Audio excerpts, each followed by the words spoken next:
নিশ্চয় যারা আল্লাহ এবং তার রাসূলকে কষ্ট দেয়,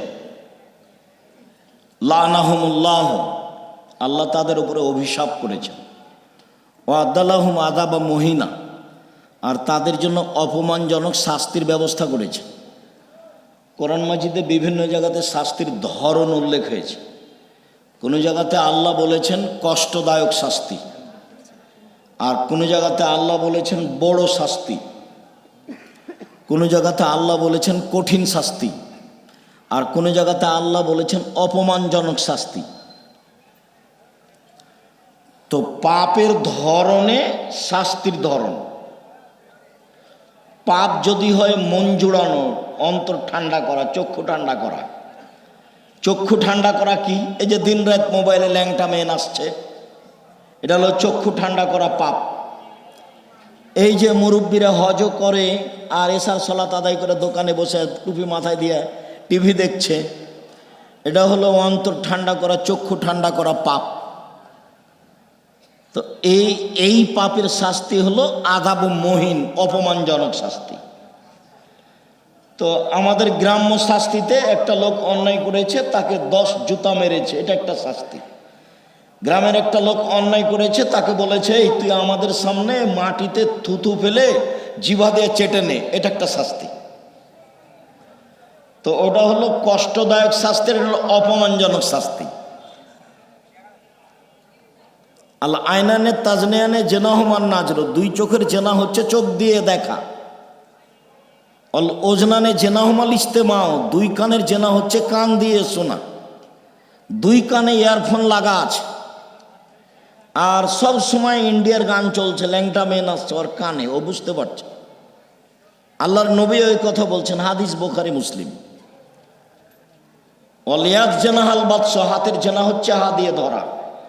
আর রিজিল জেনাহাল মাসি, পায়ের জেনা হচ্ছে পায়ে এ পথে চলা।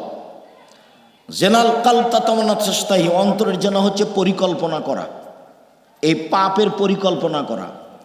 জেনাল লেসানা নুতক, জিহ্বার জেনা হচ্ছে কথা বলা। এগুলো আল্লাহ রাসূলের মুখের ভাষা। তার মধ্যে প্রথম দুটা খুব কঠিন। আল্লাহর নবী বললেন, যখন মানুষ অজু করতে বসে মুখমণ্ডল ধয়, তখন মুখমণ্ডলে যে পাপ হয়েছে এইটা অজুর পানির সাথে বা শেষ ফোঁটার সাথে পাপটা ঝরে যায়। তো মুখমণ্ডলে কি পাপ আছে? মুখমণ্ডলে 3টা পাপ আছে। এক, আল আইনানে তাজনিয়ানে জেনাহুমান নাজর, দুই চোখের জেনা হচ্ছে চোখ দিয়ে দেখা। নারী পুরুষ উভয়ই। নারীকেও আল্লাহ বলেছেন চক্ষু নিচু করো, আর পুরুষকেও আল্লাহ বলেছেন চক্ষু নিচু করো। আর আল্লাহর নবী বলেছেন 3 শ্রেণীর মানুষ জান্নাতে যাবেই যাবে। এক, বাকাত মিন খাশিয়াতিল্লাহ, আল্লাহর ভয়ে কাঁদে যে সে জান্নাতে যাবে।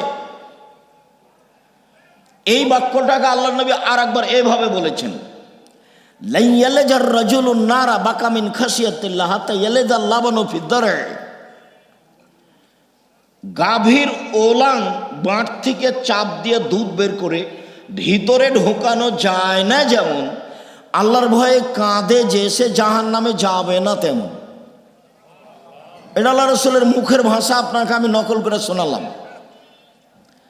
আমি আমার জীবনে আমল কিছু করে তাসবিহ তাহলিল করে জান্নাত পাবো এ দাবি আমি জোরালোভাবে করি না, কারণ রাস্তাঘাটে চলে জীবনটা শেষ করলাম।